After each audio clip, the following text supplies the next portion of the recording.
할렐루야. 지난 한 주간 동안은 말씀에 푹 젖어 있었던 기간이었습니다. 서로 한번 축복해 주겠습니다. 은혜 받은 대로 살아갑시다. 은혜 받은 대로 살아갑시다. 은혜를 너무 많이 받으시면, 자주 받으시면 안 될 것 같아요. 왜냐하면 은혜는 한 번 받으면 유지가 돼야 되는데, 은혜 받고 금방 소멸돼 갖고 또 은혜 받고 싶어하고, 또 금방 까먹고 또 은혜 받고 싶어하고, 쏟아붓고 다시 넣고 쏟아붓고 다시 넣고. 물론 연구한 게 있겠습니까만은, 그래도 받은 은혜를 좀 길게 간직하시고, 그래서 묶임이 있고 마음에 감동되고 결단한 내용이 있다면 좀 그 말씀들이 평생을 여러분을 이끌어가는 말씀이 되기를 주의 이름으로 축원을 드립니다. 오늘은 복에 대한 이야기를 나누는데, 부흥회 때도 말씀드린 것처럼 이 말씀을 부흥회 때 준비했다가 나누지 않고 오늘 여러분과 은혜를 나누게 됐습니다. 이 복의 의미라는 게 이제 사람마다 지역, 국가 또는 문화에 따라 다 복의 개념과 복의 또 강도가 다른데, 한 가지 공통점이 있다면 따라합시다. 복을 싫어하는 사람은 없다. 아멘이죠? 복을 싫어하는 사람은 없어요. 그리고 이 복은 사람이 살아가는 데 있어서 유익한 것이다. 그래서 일부러 복 안 받으려고 노력하실 필요는 없어요, 여러분들.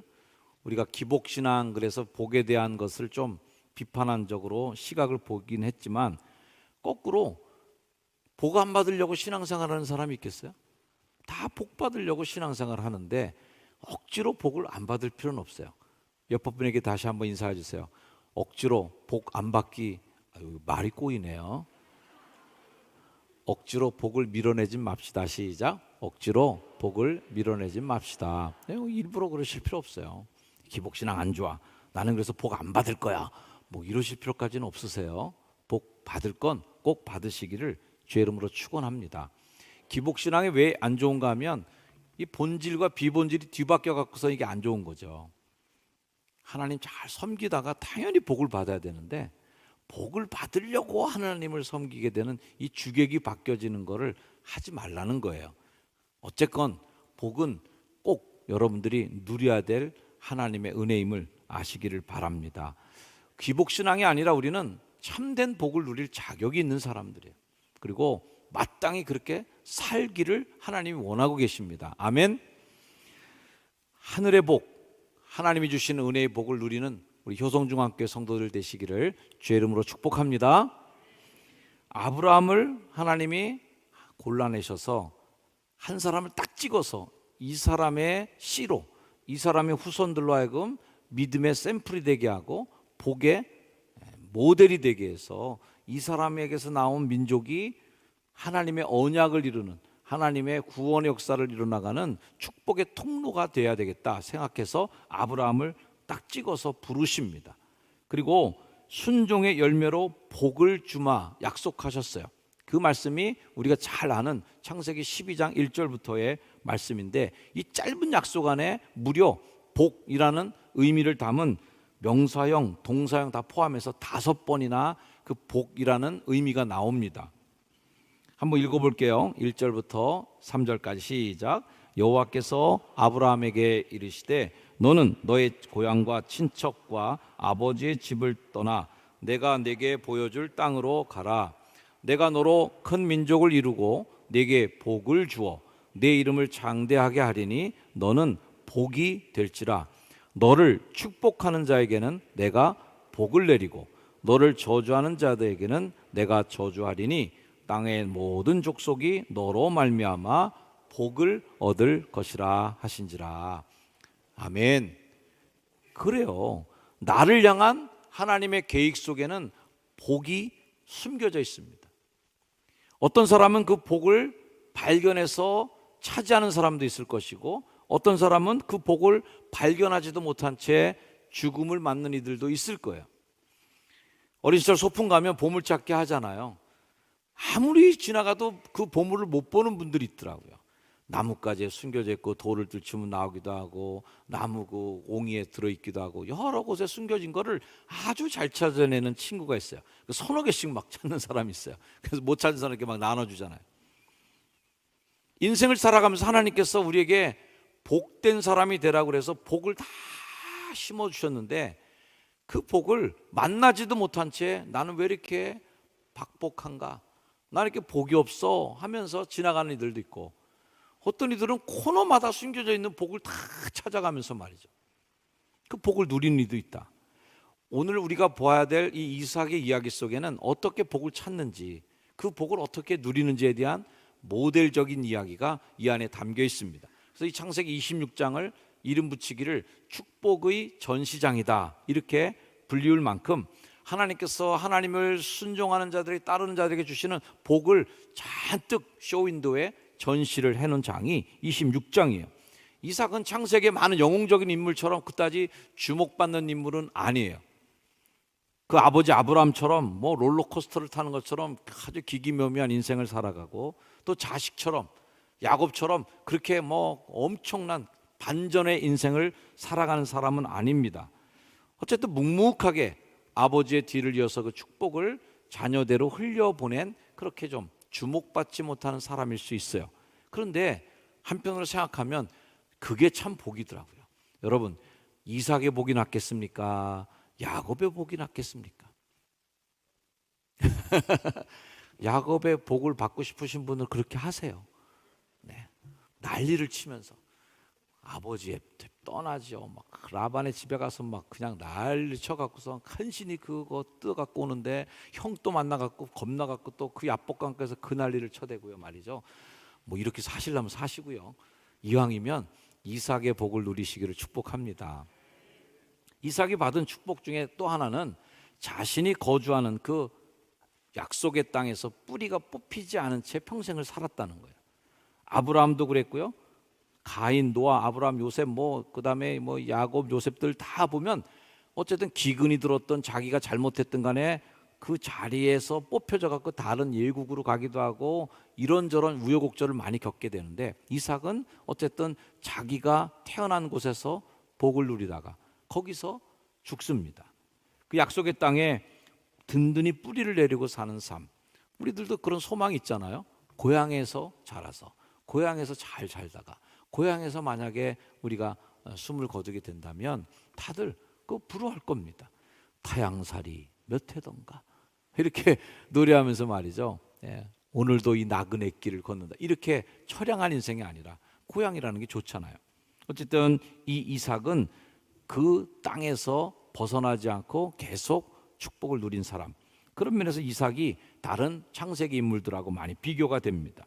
이삭이 왜 그렇게 복을 누렸을까? 26장에 이삭이 누리는 복의 이유가 등장합니다. 4절과 5절 말씀이에요. 한번 다시 읽어봅니다. 시작. 네 자손을 하늘의 별과 같이 번성하게 하며 이 모든 땅을 네 자손에게 주리니 네 자손으로 말미암아 천하 만민이 복을 받으리라. 이는 아브라함이 내 말을 순종하고 내 명령과 내 계명과 내 율례와 내 법도를 지켰음이라 하시니라. 너 많이 복 받을 거야. 자식들은 막 천하 만민이 너 때문에 복 받을 거야. 그러면 아멘. 그러면 이삭 입장에서는 야, 너가 잘해서, 너 잘나서, 네가 이뻐서 이 복 주는 거야 라는 말을 들었으면 좋겠는데, 이는 라고 얘기하시면서 뭐라고 하세요? 아브라함이 내 말을 순종하고, 아마 이삭 입장에서는 아이 또 아버지 얘기야 또, 이렇게 화를 냈을 법한 이야기입니다. 네 아버지가 내 말 잘 들었어. 네 아버지가 명령, 계명, 율례, 법도를 잘 지켰어. 이것이 이삭이 복을 누리는 이유라는 말씀을 하시는 거예요. 아브라함이 보여준 그 순종의 그 삶이 아들 이삭까지도 복을 누리는 축복의 씨앗이 된 줄로 믿습니다. 옆에 분에 가면 축복해 주세요. 당신이 아브라함처럼 되기를 바랍니다. 여러분, 아브라함처럼 되시길 바랍니다. 여러분들이 하나님과 열려놨던, 하나님과 통했던 그 축복의 그 통로가 닫히지도 않고 무너지지 않고 자식들에게 그 복이 물려져가는 믿음의 대를 잇고, 신앙의 대를 잇고, 순종의 대를 잇고, 충성의 대를 잇는 믿음의 명문 가정이 되시기를 다시 한번 주의 이름으로 축원합니다. 분명한 건 이거예요. 복을 누리는 길은 믿음이다라는 걸 이삭이 보여줍니다. 한번 같이 읽어볼까요? 시작. 복을 누리는 길은 믿음이다. 아멘. 뭐 그렇다고 이삭이 자동으로 그냥 가만히 있어도 복을 누리는 건 아니었습니다. 이삭도 아버지가 보여준 그 순종의 길, 믿음의 길을 곧장 따라가면서 잘 살아낸 사람이죠. 그러나 그는 아버지가 심어놨던 그 나무에서 열매를 다 딸 수 있었던 축복의 사람이었다. 아멘. 그럼 이삭이 누린 복은 뭐였을까 할 때 첫 번째 이삭이 누린 복은 흉년에도 요동이 없는 삶을 사는 거예요. 자, 오늘 말씀 1절을 보면 26장 1절 이렇게 배경이 나옵니다. 아브라함 때 첫 흉년이 들었었어요. 전에 그 땅에 또 흉년이 왔어요.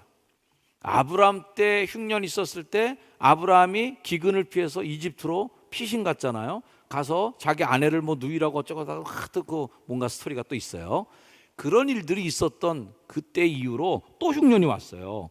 근데 이삭이 그랄로 가서 블레셋 왕 아비멜렉에 이르렀게 되는데, 이때는 언제냐? 모든 것이 다 타들어가던 흉년의 때. 이 기나긴 가뭄은요, 유목민들에게는 완전히 사형선고입니다. 양떼들이 풀을 뜯어먹어야 얘네들이 살잖아요. 이동하면서 풀 찾아서 떠돌아다녀야 되는데, 흉년이라는 거는 농민들은 쌀을 저장해 놓습니다. 저장해 놓으니까 흉년이 들어도 버텨나가는 거예요. 근데 유목민들은 하루하루가 그냥 하루살이는 거예요. 그게 흉년이 드는 거죠. 흉년이 닥치면 주로 어떻게 했어요? 풍요의 상징이었던 국가 이집트로 갑니다. 나일강의 범람으로 인해서 늘 풍요가 넘쳤던 이집트로 피난을 가는데, 그때는 하나님께서 이삭에게 야, 너 굶어 죽을 것 같으니까 빨리 이집트로 가야 돼 하고 안 하시는 거예요. 어떻게 얘기하세요? 말씀을 보면 애굽으로 내려가지 말고 내가 네게 지시하는 땅에 거주하라는 거예요. 이사하지 말라는 거예요. 인간의 생각으로는 자신의 생계, 가족의 생계, 그리고 자신의 전 재산이라고 할 수 있는 양떼를 보호하기 위해서 비옥한 땅으로, 풍요로운 땅으로 이동하는 것이 상식적인 것이고 그동안의 경험을 통해서 얻은 지식인데, 하나님은 그걸 시험하시는 거예요. 네 상식대로 움직이지 마. 지금 네 경험대로 움직이지 마. 그러면서 주변이 다 메말라서 죽겠다고 아우성 칠 때 하나님은 거기 계속 머물러 있어야 돼. 꼼짝하지 말고 움직이지 마라는 겁니다. 모든 사람이 다 피난 갈 때 하나님의 사람이 그곳을 지키는데, 하나님이 함께 하시는 기적 역사를 경험하게 되는 일이 있었던 거죠. 왜? 그걸 경험하게 하는 거예요. 하나님이 함께 계시면 이 흉년의 땅에서도 잘 되는구나. 아멘. 오늘날 이 흉년의 때를, 저는 코로나 이후의 시대를 보고 흉년이 오는구나. 물가가 오른다 그러고 금리가 오른다 그러고 여러 가지 흉년의 시대를 예고하는 메시지들이 들려옵니다.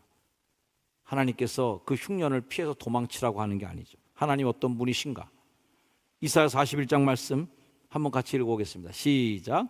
가련하고 가난한 자가 물을 구하되 물이 없어서 갈증으로 그들의 혀가 마를 때에 나 여호와가 그들에게 응답하겠고 나 이스라엘의 하나님이 그들을 버리지 아니할 것이라.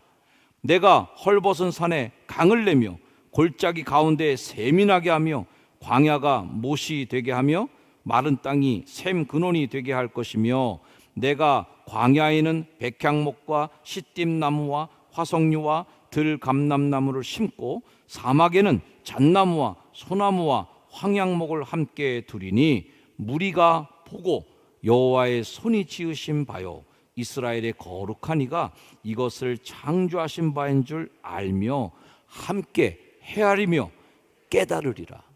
아멘. 어디서 하나님의 사람들은 깨달음이 오나요? 풍요의 땅, 만족스럽게 모든 것이 만족됐던 이집트 땅에서는 하나님의 살아계신 것을 깨닫지 못했어요.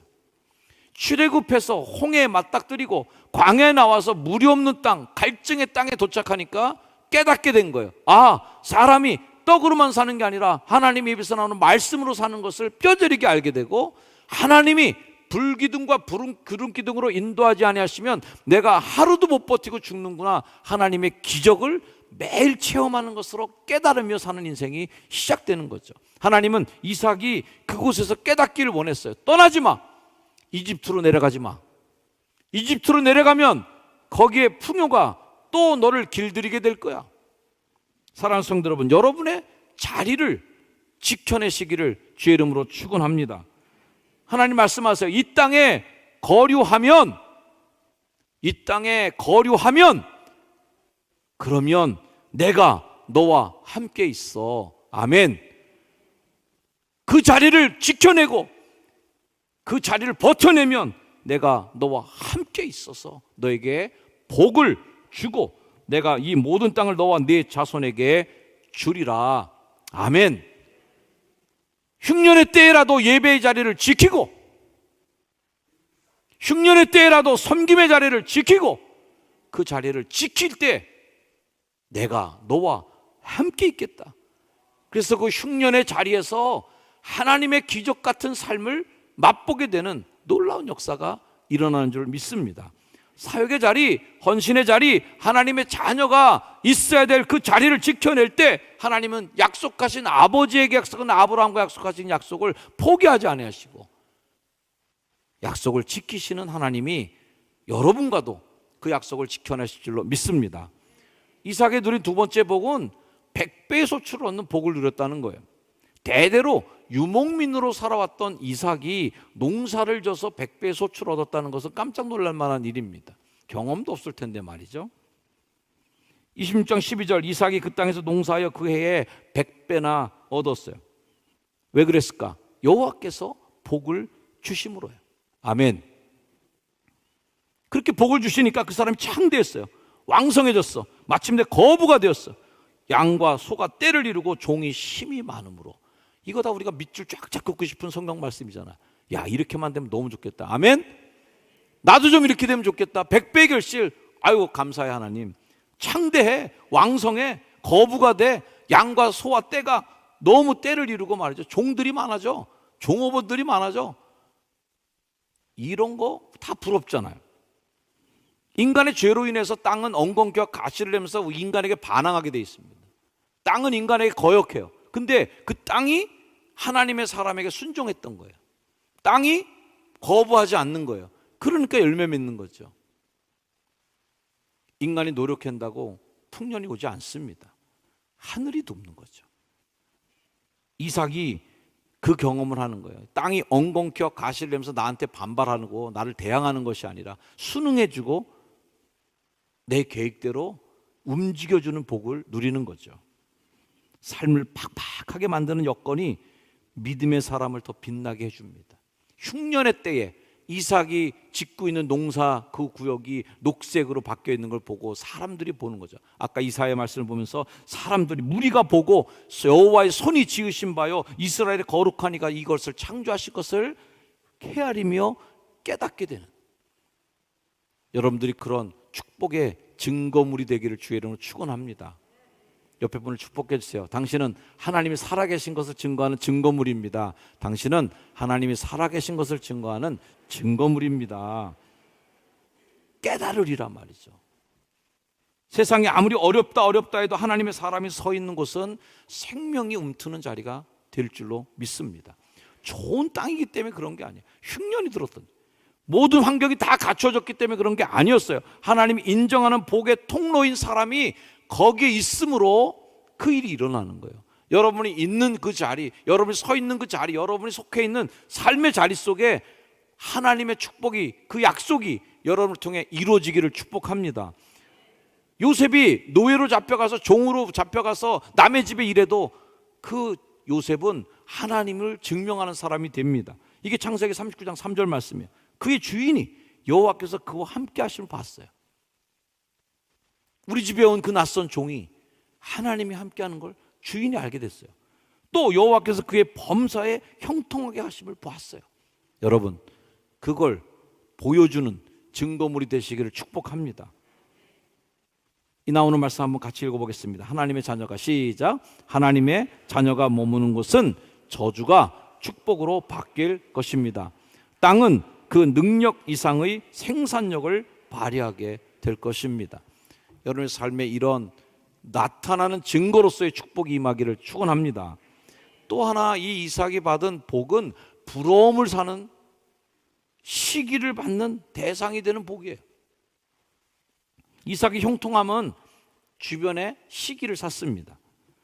금방 읽은 말씀 뒷구절을 보면 양과 소가 떼를 이루고 종도 심이 많아졌어요. 잘 됐다는 얘기죠. 이거 보고 사람들이 박수 쳐주고 야 역시 이삭은 훌륭해 라고 안 했죠. 블레셋 사람들이 그를 시기합니다. 잘났어 정말. 나라 들어온 돌이 박힌 돌 빼는구만.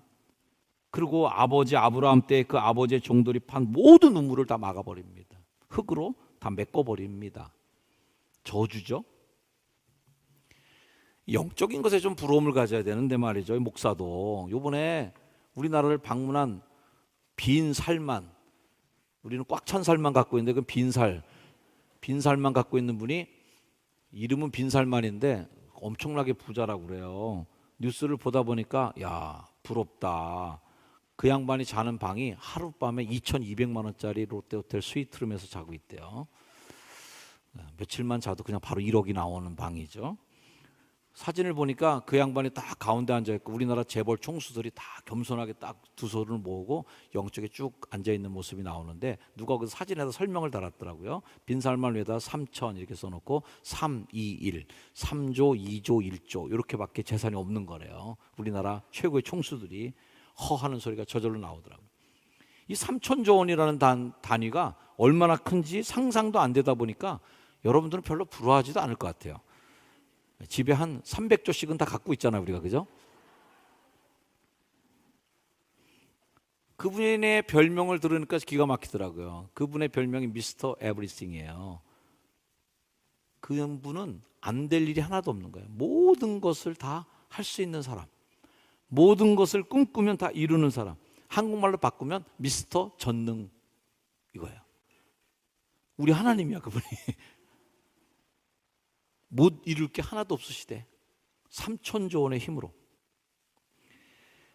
그런 생각하면서 나도 우리 전능하신 하나님, 우리 하나님은 미스터 에브리띵이 아니라 그냥 에브리띵 갓, 전능하신 하나님이시잖아요. 할렐루야. 그래서 그분의 자녀니까 나는 부러울 거 없어. 아멘 하시는 분은 정말 은혜로우면 저는 그 아멘이 잘 안 되더라고요. 아유 부러워. 그래도 부러워. 그분이 우리 동네 지나가다가 잠깐 주머니에서 뭐 하나 뚝 떨어뜨려도 그냥 30조는 들어올 텐데 4층 공사 다 끝낼 수 있을 텐데 금으로 다 우리 애들 다 금으로 도배된 방에서 기를 수 있을 텐데 부럽긴 합니다. 어쨌든 부러우면 진다 이런 말을 우리가 많이 했는데 그 말은 참 명언이에요. 부러우면 지는 겁니다. 거꾸로 하면 뭐예요? 부러움을 사면 이긴 겁니다. 여러분 부러워하다가 지지 않기를 축복합니다. 우리는 부러움을 사는 사람들이잖아요. 자, 근데 우리가 3천조 원이 없어. 3천조 원이 없어 부러움을 사기가 어렵다고 실망하지 않기를 바랍니다. 우리에게는 우리만의 전매 특허가 있단 말이에요. 예수님 말씀하신 바 세상이 줄 수 없는, 세상에서는 도저히 3천조 원도 못 사는 그 가치를 갖고 있다고 믿어질 때 우리는 부러움을 사는 사람이 될 줄로 믿습니다. 우리가 돈이 없지 가오가 없냐 라는 영화의 대사처럼 우리가 그런 물질의 부족함으로 인해서 혹여나 부러워 죽겠다, 아유 부러워 하면 지는 거예요. 우리 크리스찬들, 믿음의 선배들은 그거에 함부로 지지 않으셨어요. 저희 아버님을 생각해도 천막을 치고 목회하셨어도 늘 육성 예배를 맨 마지막에 내서 칠판에 제 이름이 끝에까지 기록되어 있는데도 사실은 그것은 부끄러운 것이 아니었습니다. 목사님의 자녀로서 또 저희 아버님은 영혼을 구하는 목자로서의 자존심, 그거 무너지지 않으셨던 것 같아요. 우리 크리스찬들에게 그것까지 무너지면 우리들의 신앙마저 돈에 무릎을 꿇으면 정말 비참하죠. 우리들의 믿음의 소신마저 권력 앞에 무릎 꿇으면 우리는 얼마나 싸구려 같은 신앙이 되겠습니까? 긍지를 가지고 한번 이 말씀 읽어보세요. 신명기 16장 말씀, 큰 목소리로 좀 당당하게 시작. 그런즉 여호와께서 너를 그 지으신 모든 민족 위에 뛰어나게 하사 찬송과 명예와 영광을 삼으시고 그가 말씀하신 대로 너를 네 하나님 여호와의 성민이 되게 하시리라. 아멘. 베드로전서의 말씀도 한번 읽어볼게요. 시작. 너희는 택하신 족속이요 왕 같은 제사장들이요 거룩한 나라요 그의 소유가 된 백성이니 이는 너희를 어두운 데서 불러내어 그의 기이한 빛에 들어가게 하신 이에 아름다운 덕을 선포하게 하려 하심이라. 아멘. 옆에 분을 좀 바라보시면서 얘기해 주세요. 당신은 아름다우신 분입니다. 비싼 분도 아닐 수 있어요. 높은 분이 아닐 수 있어요. 그러나 우리가 놓치지 말아야 될 것은 아름다움은 놓치지 말자. 아멘. 하나님의 자녀로서의 아름다운 정체성, 그 줏대만큼은 무너지지 않기를 축원합니다. 자, 이삭이 누린 또 하나의 복은 가는 데마다 물만 파면, 땅만 파면 물이 나와요. 우물이 나오는 거예요. 우물 하나가 한 시족 공동체를 다 살려냅니다. 오늘 우물 이름이 3개 나오는데 첫째 이름이 에색이에요. 그랄 목자들이 와서 자기들 거라고 생떼를 씁니다. 그리고 뺏어버립니다. 그래서 그 샘의 이름을 에색이라고 짓는데, 에색이라는 이름은 억압하다, 강탈하다, 일반적인 다툼보다 더 억울한 강탈이에요. 그래서 불공평하게 강탈하는 것을 뜻하는 말이 이 에색이라는 말입니다. 억울해. 그러고 나서 양보하고 또 가서 샘을 팠더니 그 샘의 이름이 신나입니다. 시읒 받침이지 절대 니은 받침이 아니라는 거 알아주세요. 신나지 않아요 지금. 신나라는 이름은 적대감이라는 뜻이에요. 사탄이라는 그 말에서 유래된 말이에요. 원수같이 기다리고 있다는 뜻의 사탄. 이삭이 전보다 더 악의적인 공격을 받고 마귀의 공격을 받은 것 같은 느낌으로 지은 우물 이름이에요. 그러나서 또 쫓겨나갖고 또 우물 팠습니다. 그 우물의 이름은 르호봇이었어요. 그제서야 싸움이 그칩니다. 르호봇은 넓은 공간이란 뜻을 갖고 있는 우물이 이름이에요. 자, 22절 읽어볼까요? 시작. 이삭이 거기서 옮겨 다른 우물을 팠더니 그들이 다투지 아니하였으므로 그 이름을 르호봇이라 하여 이르되 이제는 여호와께서 우리를 위하여 넓게 하셨으니 이 땅에서 우리가 번성하리로다 하였더라. 제가 자주 말씀드린 대로 믿음은 해석의 능력이에요. 어찌 보면 여기서 망하고 저기서 다 털리고 그래서 여기까지 온 거예요. 남들이 볼 때는 야, 저 집 뭐 이렇게 되는 게 없냐, 가는 데마다 우물만 파면 이렇게 재수가 없냐 라고 할 수 있는 상황인데도 불구하고 그렇게 하나씩 하나씩 넘겨가고 르호봇까지 오니까 왜 이럴까, 내가 그동안 왜 이렇게 안 됐을까 하고 봤더니만 눈을 뜨고 보니 그 안 됐던 일 때문에 내가 더 넓은 영역을 섭렵할 수 있게 되고 더 많은 지도를 그려지게 되고 더 많은 목초지의 위치가 어디 있는 걸 훤히 눈에 들여다보게 되고 이제는 하나님께서 드디어 우리를 위하여 넓게 하셨구나, 이거였구나 라는 것을 깨닫게 됐어요. 할렐루야. 혹 안 되는 분 있습니까? 우물 빼앗긴 분 있습니까? 우물을 남들이 와서 막 메꿔버린 그런 억울함이 있는 분 있습니까? 마귀가 와서 뺏는 것처럼, 신나라는 이름처럼, 에색이라는 말처럼 강탈당하고 뺏기고 억울하게 그렇게 빼앗긴 것들이 있는 분이 있습니까? 르호봇에 이르기를 축복합니다. 이래서 하나님은 내게 이렇게 믿음 갖게 해주셨구나. 이래서 하나님께 예배하는 게 이렇게 눈물 나게 만드시는구나. 이래서 내가 더 겸손하게 돼서 감사하구나. 지경이 넓혀졌구나. 더 많은 경험을 하게 됐어. 로마서 8장의 말씀처럼 하나님을 사랑하는 자, 그의 뜻대로 부르심을 입은 자들에게는 이 모든 것이 다 합력하여서 선이 되는 줄로 믿습니다. 이 기가 막힌 건요, 26장에 이삭에게 나오고요, 25장에는 야곱이 에서에게 팥죽 한 그릇으로 복을 싹 팔아 이렇게 강탈하는 모습이 나옵니다. 속여서 뺏는 거죠. 26장에 이삭에게 다 나오고 27장으로 가면요, 야곱하고 리브가랑 짜고선 아버지한테 축복기도 받고 그 축복기도 받고 도망치는 게 27장에 나옵니다. 26장은 이 두 이야기의 가운데 있는 거예요. 에서가 뺏긴 복이 뭔지를 보여주는 거예요. 에서가 팥죽 한 그릇에 넘긴 복이 어떤 복이었는가를 이삭의 축복을 통해서 보여주는 거예요. 100배의 소출이 있고 말이야, 소와 양떼가 증식되기 시작하고요, 우물을 누가 메꾸어도 다시 그 우물에서 또 옮겨서 더 큰 역전의 반전의 드라마가 나타나고 말이죠. 이런 복을 보여주고 그 복을 뺏어 도망친 놈이 야곱인데 걔가 누리는 복을 보여주는 거예요.